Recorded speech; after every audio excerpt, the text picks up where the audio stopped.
Bismillahirrahmanirrahim. Alors aujourd'hui, on va voir le cours du chapitre 1 du module thermodynamique appliquée pour les étudiants de Master 1 en option spécialité génie des procédés de matériaux et génie chimique. Alors le premier chapitre, il va concerner 3 machines, donc les pompes, les compresseurs et les turbines. Et à la fin, on va voir rapidement les ventilateurs. Alors on va commencer aujourd'hui par le cours sur les pompes, c'est-à-dire la première machine. Alors en introduction, l'évolution de la filière de l'industrie chimique ou bien carrément l'industrie pétrochimique a suscité l'utilisation de plusieurs machines. Et parmi ces machines, on a soit les pompes, soit les compresseurs ou bien carrément les turbines. Alors on avait besoin de ces turbomachines qu'on appelle turbomachines pour avoir une haute performance. Donc cette performance, elle est traduite par bien sûr une valeur de rendement très importante, d'accord, et bien sûr une fiabilité d'endurance et d'exploitation en fonction du temps. Alors on va commencer par les pompes. Alors en introduction, la définition de la pompe c'est quoi? Une pompe, c'est une machine qui va transformer une énergie mécanique en énergie hydraulique. Donc ça c'est la définition ou bien carrément la fonction. Donc c'est une machine qui va transformer une énergie mécanique en énergie hydraulique. Bien sûr, cette machine, qu'est-ce qu'elle va faire? Elle va faire passer un liquide, donc le fluide là qui va être transporté au niveau de la pompe, c'est un liquide, donc on ne peut pas avoir un gaz par exemple, d'accord? Donc ce liquide qui va faire passer, elle va le faire passer d'un niveau bas vers un niveau plus élevé. Alors, le cas on parle de pompe de transfert. C'est l'exemple des pompes utilisées à la maison, les habitations. Par exemple, quand on arrive à avoir, par exemple, une maison dans un immeuble, par exemple, ou bien une construction à plusieurs étages, ici, on a un débit faible d'eau, automatiquement, on ne peut pas avoir l'eau courante au niveau de la maison. Donc, on utilise une pompe qui va transporter ou bien qui va faire passer l'eau d'un niveau bas vers le niveau plus élevé, c'est-à-dire vers un étage, par exemple le 4e ou 10e, etc. Donc, les pompes, c'est des pompes de transfert. Ou bien carrément, c'est pour augmenter la pression du fluide, d'accord? C'est-à-dire soit le liquide d'un niveau vers un niveau plus élevé, soit carrément augmenter la pression du liquide. Donc, c'est la définition ou bien carrément l'intérêt d'utilisation d'une pompe. Alors, les remarques, donc, les pompes, c'est une machine qu'on peut la classer dans la catégorie, ce qu'on appelle les convertisseurs d'énergie. Même un convertisseur d'énergie, c'est-à-dire je suis en train de convertir. Je convertis l'énergie mécanique en énergie hydraulique. C'est le convertisseur d'énergie. D'accord? Alors, ce qui se passe avec le fluide, il peut être automatiquement encheminé dans un circuit fermé ou là dans un circuit ouvert. Alors, quand il est dans un circuit fermé, on dit il est recyclé. Parce que le circuit est fermé. Donc, tu vas pomper le liquide à l'entrée, il sort de la sortie et il revient à l'entrée. Donc, on dit qu'on a un circuit fermé et bien sûr, le liquide, il est recyclé. Et généralement, là, c'est l'exemple des pompes à l'huile au niveau des voitures. Alors, au niveau des voitures, la pompe à l'huile qui va pomper l'huile à l'intérieur du moteur de la voiture. Donc, à chaque fois, c'est-à-dire l'huile, quand il passe au moteur, il n'est pas expulsé à la sortie. Donc, c'est pour cela, à chaque utilisation, c'est-à-dire l'utilisation de la voiture en kilométrage de circulation, donc à un certain nombre de kilométrages de circulation, l'huile elle est contaminée, elle est usée, on va bien sûr c'est ce qu'on appelle la vidange, d'accord, parce que il est toujours recyclé. Donc il est recyclé, donc avec le recyclage le constructeur de la voiture a un système, il y a un certain nombre de kilométrages, la voiture elle signale, voilà, j'ai besoin que vous allez faire votre vidange, donc l'huile, il est recyclé dans un circuit fermé. Ou bien carrément, elle est renouvelée dans un circuit qui est ouvert. C'est qui met l'exemple comme les pompes à eau. Les pompes à eau, au niveau des habitations, les طلع لنا الماء مثلا من étage 0 rez-de-chaussée مثلا 10e étage. Donc là, l'eau elle est renouvelée. C'est un circuit ouvert. الماء راه يخرج من تحت من الريتشوسي ويطلع مثلا 10e étage. Là, automatiquement, je vais avoir le refoulement. هذاك الماء راح نستعمله. Donc ما راحش يعاود يرجع للريتشوسي ويعاود يفوت la pompe. Donc là, on a deux circuits. Un circuit ouvert ou bien un circuit fermé على حسب l'utilisation تاعنا اللي نحبوها. Alors là, on va classer, bien sûr,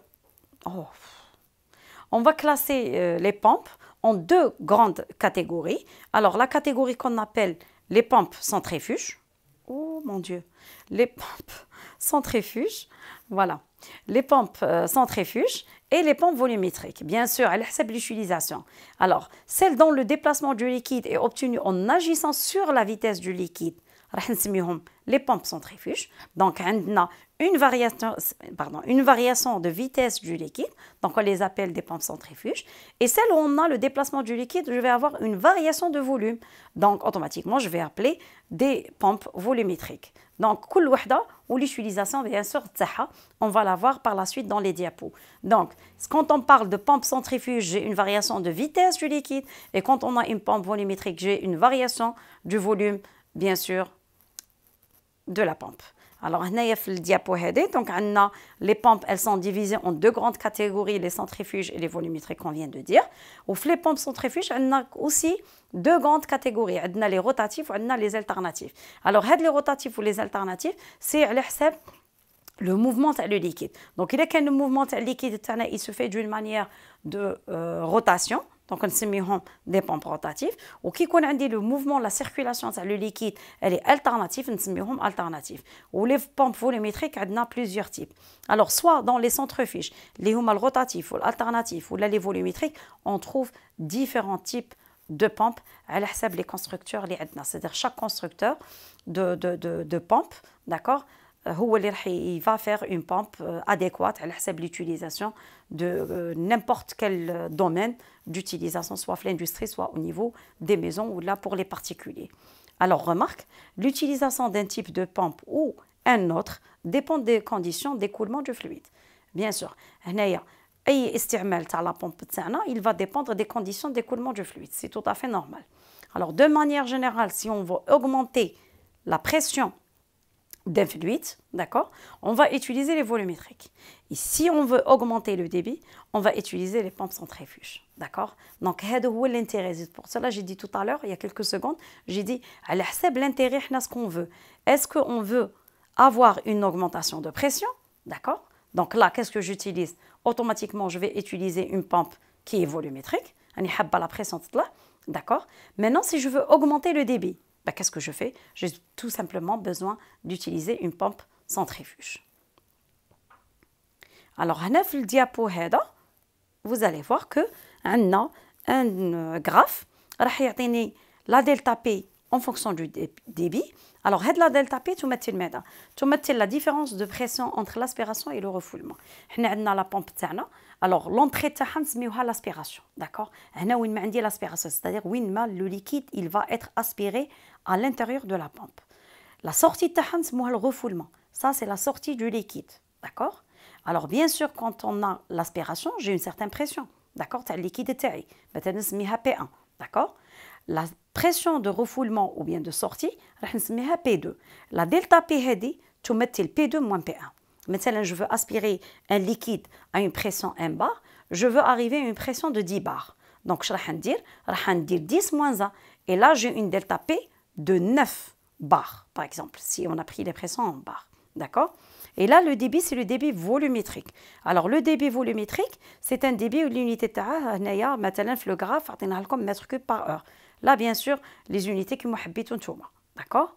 Alors, le graphe, il dit que le domaine d'utilisation des deux grandes catégories, le volumétrique et centrifuge. À l'hsab quoi? À l'hsab la différence de pression ou à l'hsab le débit.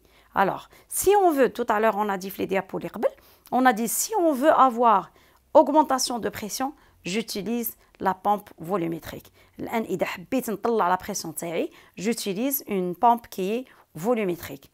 Par contre, si j'ai besoin d'augmenter le volume, c'est-à-dire le débit, là j'utilise une pompe centrifuge. Donc هذا هما الدومين كنت تشوفوا الدومين d'utilisation رانا دايراه على شكل des rectangles, d'accord, pour les deux pompes. Bien sûr عندنا une zone هنا, c'est la zone commune ما بين la pompe volumétrique et la pompe centrifuge. Donc هاد la zone commune bien sûr حنا هنا كي نكون في لا زون كومين نشوفوا اذا كانت عندي disponible une pompe volumétrique نستعملها, اذا كانت عندي disponible une pompe centrifuge نستعملها.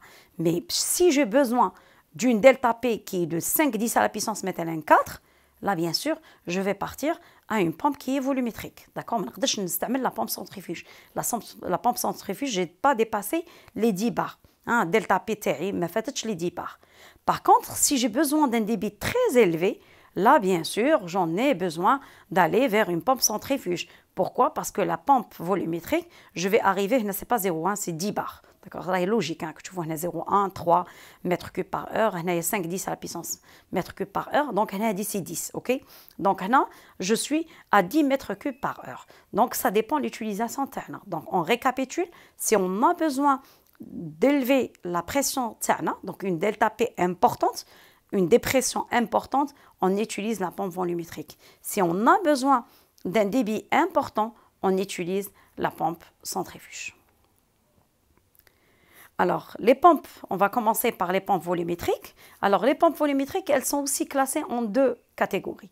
Alors, شفناهم tout à l'heure في الديابو, كاين les pompes اللي نسميهم des pompes rotatives وكاين des pompes اللي نسميهم des pompes alternatives. Alors, les pompes rotatives ou les pompes alternatives, c'est que la différence اللي ما بيناتهم, c'est que وحده, elle va dépendre bien sûr de un mouvement du liquide qui va se faire d'une manière rotationnelle, c'est-à-dire rotation. Et là, dans les pompes alternatives, je vais avoir un écoulement du fluide ou du liquide qui va se faire d'une manière qui est alternative. Bien sûr, on a plusieurs types chacune. Donc, راح نشوفوا في l'avancement تاع le cours تاعنا راح نشوف باللي عندنا في les pompes volumétriques rotatives عندنا les pompes à vis, à engrenage, à palette. في les pompes alternatives عندنا les pompes à piston, à diaphragme, à cylindre, etc. راح كامل نشوفوهم في le cours. Alors, principe et caractéristique générale, d'accord, des pompes volumétriques. Alors, quand on a un volume V de fluide emprisonné dans un espace donné, donc l'espace donné, on parle du récipient de départ, d'accord. Alors, si on a un récipient de départ, le récipient de départ, généralement, on l'appelle le réservoir de départ, d'accord. Alors, il est contraint à se déplacer de l'entrée vers la sortie de la pompe par un système mécanique. Bien sûr, on a tout à l'heure que la pompe, le but, c'est la machine, elle va transformer l'énergie mécanique, le liquide, en énergie hydraulique. D'accord? Alors, ce volume prélevé dans la conduite d'aspiration, alors la conduite d'aspiration, c'est la conduite qui va relier, bien sûr, la pompe au récipient de départ. Donc, le liquide, le récipient de départ, il va passer par une conduite d'aspiration où il entre à l'intérieur de la pompe, d'accord? Ce qu'on appelle le corps de pompe. Alors, quand il va entrer dans le corps de pompe, automatiquement, comment il va entrer? Comment il va avancer du liquide? Il va avancer dû à une dépression. C'est-à-dire, je vais avoir une pression au niveau de réservoir de départ différente à la pression au niveau de la pompe. Donc, la différence de pression, elle va générer ce qu'on appelle une dépression, une différence de pression. La différence de pression qu'on appelle une dépression, elle va inciter le liquide à avancer dans la conduite d'aspiration au niveau de la pompe. Bien sûr, quand il va avancer par aspiration. D'accord? Alors, c'est pour cela que les pompes volumétriques, on les appelle des pompes auto-amorçantes. Même auto-amorçantes. Amorçante, amorcer, c'est bloquer. حبس. D'accord? Alors, auto-amorçante, معناتها تحبس روحها. Alors, la pompe, elle fonctionne due à une dépression. Une fois que tu as une dépression, qu'est-ce qu'il va y avoir? L'aspiration, elle va s'arrêter. D'accord? Je ne vais plus avoir d'aspiration. D'accord? تحبس l'aspiration. Donc, les pompes, des pompes auto-amorçantes. Alors, on obtient un débit théorique moyen qui est proportionnel à la vitesse de rotation. Donc, le débit, bien sûr, c'est un débit qui est théorique, d'accord? Donc, le débit, c'est la quantité du fluide, bien sûr. Il y a le débit massique, c'est la masse du fluide par unité de temps. Ou il y a c'est le débit volumique. Donc, c'est la quantité du fluide qui est en volume, d'accord? Donc, c'est le volume du fluide par unité de temps. Alors, le débit va dépendre de deux facteurs importants. Alors, les deux facteurs, c'est des caractéristiques, bien sûr, de la pompe. Alors, c'est la cylindrie de la pompe. Alors, la cylindrie, c'est quoi? C'est la quantité de fluide consommée par tour. D'accord? Par rotation de pompe. Alors, bien sûr, quand on a la rotation de pompe, elle est due au moteur d'entraînement. Hein, le moteur, là, il doit la pompe. Donc, dire un tour, je vais avoir une quantité de fluide qui va passer. Donc, un volume de fluide qui va passer. Donc, comme l'unité, litres par tour. Je peux avoir des mètres cubes par tour, centimètres cubes par tour. L'essentiel, c'est un certain volume par tour. C'est la cylindrie. Et la deuxième caractéristique, c'est quoi? C'est la vitesse de rotation du moteur de pompe. D'accord? Donc, la vitesse de rotation, le moteur a donc une vitesse de rotation. Et cette vitesse de rotation, c'est quoi? C'est le nombre de tours par unité de temps. D'accord? C'est le nombre de tours par unité de temps. Donc, le débit volumique, c'est quoi? C'est la cylindrie fois la vitesse de rotation. Alors, je vérifie par calcul dimensionnel. Je vais voir la cylindrie, c'est des litres par tour, donc litres par tour. Et la vitesse de rotation, c'est 2 tours par minute. Donc, je vais avoir tour qui va se simplifier à tour. Et je vais avoir, bien sûr, un débit métallique qui m'en c'est des litres par minute. D'accord? Donc là, c'est un débit théorique. Ok? Donc ça, c'est la façon comment on calcule un débit théorique. Alors là, on donne un petit exercice d'application.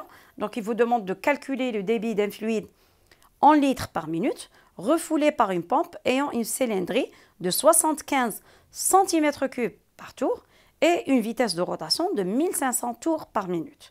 Donc, on le débit, c'est la cylindrie fois la vitesse de rotation. Donc, la cylindrie, c'est 75 cm3 par tour. 1500 اللي هي la vitesse de rotation 1500 tours par minute. Donc تشوفوا هنايا tour تمشي مع tour يبقى لي فقط centimètre cube par minute. Je fais exprès, j'ai laissé هنايا les unités باش تشوفوا. Alors, ça va me donner 112 500 cm3 par minute. Alors, هنايا في la question, il a demandé de calculer le débit du fluide en litres par minute. Alors, واش ندير؟ Donc نحولها centimètre cube par minute. Donc 1 centimètre cube, c'est 10 moins 3 litres. Donc, كي نضربها في 10 moins 3 راح تعطيني 112,5 litres par minute. Ça, c'est le débit qui est demandé. C'est un débit théorique. Alors, هنايا, remarque, si le volume aspiré ne peut pas s'évacuer dans la canalisation de sortie, alors هنايا, c'est un problème. D'accord? Là, c'est parmi les problèmes qu'on peut affronter au niveau des pompes. Donc, il est quand la pompe, la vente est fermée, donc le liquide, il ne peut pas sortir. D'accord? Ou bien autre chose, il est quand la canalisation, elle est obstruée. Même la canalisation obstruée, c'est comme si on a un bouchon. D'accord? On dit un bouchon d'echel. Alors, généralement, les bouchons mini-jou, mais il contient des particules au niveau des fluides. Alors, si on a même des petites particules, avec le temps, je vais avoir l'accumulation de ces particules. Et cette l'accumulation, elle va générer un bouchon. Donc, avec le bouchon, il peut boucher la canalisation de sortie, la canalisation de refoulement. Ou bien carrément, on oublie maintenant l'opérateur, la vanne de sortie ou de refoulement, elle est fermée. Donc, je vais avoir une augmentation de pression au niveau de corps de pompe. Donc, la pression jusqu'à arriver. Alors, les conséquences, soit je vais avoir un éclatement de la conduite de refoulement, donc la conduite, elle va s'éclater carrément, d'accord? Ou bien je vais avoir un blocage au niveau du moteur d'entraînement de la pompe. Le moteur, il va être bloqué, complètement, elle s'arrête. Et là, ça sera mieux. Là, si vous allez avoir un blocage, le moteur d'entraînement de la pompe, ça sera mieux, parce que c'est le système, et là, vous allez chercher quel est le problème, et là, vous allez trouver soit la vanne, elle est fermée, la vanne de sortie, elle est fermée, soit vous avez un bouchon au niveau de la canalisation. Et sinon, si vous allez avoir un éclatement, donc on a automatiquement la conduite d'aspiration, de refoulement, pardon, elle va être bousillée et là, vous êtes obligé de changer la conduite.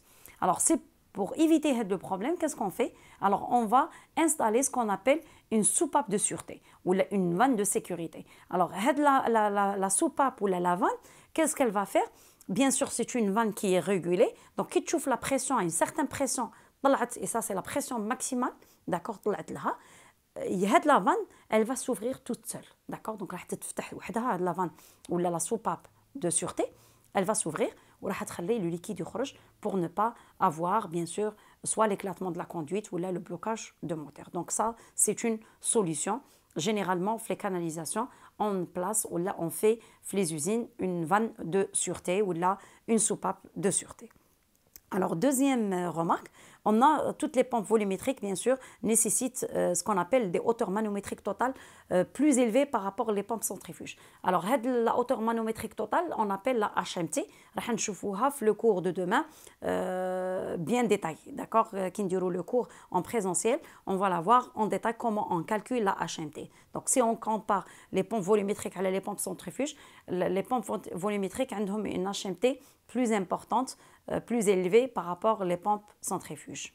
Alors, troisième remarque, on a bien sûr des rendements qui sont très très élevés, qui peuvent atteindre 90%, bien sûr si on compare par rapport aux deux autres machines. On va les étudier, c'est les compresseurs et les turbines. Alors, quatrièmement, on distingue généralement deux types de pompes. Alors, les pompes volumétriques, on a dit, on a des pompes alternatives et des pompes rotatives. Donc, on va commencer par les pompes alternatives. Alors, on a les pompes à piston. Alors, les pompes à piston, on a plusieurs types. Donc, là, on va voir trois types. On a la pompe à piston à action simple. Je crois que je vais arrêter. Je vais mettre une vidéo où les pompes à piston.